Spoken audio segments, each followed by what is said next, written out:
Dito kami sa Donuts. Bibili kami ng donuts. Be, anong pipiliin natin?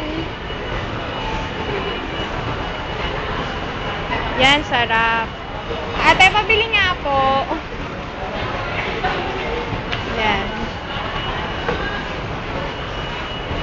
Lahat na uyo, madaming design. Dalawa po ni... Diba buy 6 take 6?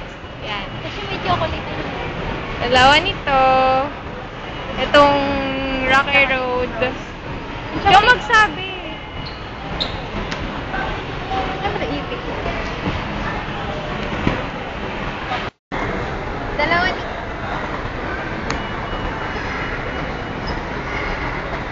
Dalawa ni... Yan. Isang ano pa na eh. Ito. Isang ube. Ito. Ito. Sige, wait lang. Tapos dalawa nito. Yung ube. Saka... Umuna ako. Ayan. Kasalukuyang namimili si Jamie ng donut para sa A5 sa meet and greet namin. We're so excited! Pambayad. Sige, bye muna! Pambayad na, Dad!